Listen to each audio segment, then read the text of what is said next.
আসসালামু আলাইকুম। যে কবিতরটা দেখতে পাচ্ছেন এটা হলো গিরিবাজ কবিতর। ওই কালো মাথাওয়ালা ওইটা হলো মদ্দা আর এটা মেয়ে। আর এখানে আরেক জোড়া আছে। মদ্দাটা হলো বসে আছে আর মেয়েটা খাবার খেতে আইছে। ডিম পারছে, ডিম নিয়ে মদ্দাটা বসে আছে আর মেয়েটা খাবার খেতে আইছে। আপনার এই গিরিবাজ কবিতর আমার 2 জোড়ায় আছে। বাইরে প্রচণ্ড ঠান্ডা তো, কারেন্ট চলে গেছে, নাহলে ঘর খুব হিট হয়ে থাকে সবসময়।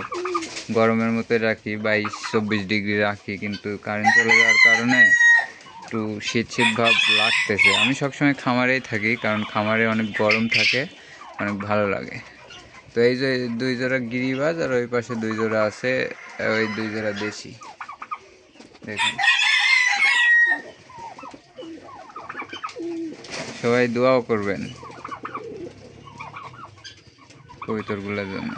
কবিতর অনেক শখের জিনিস কিন্তু ভাই।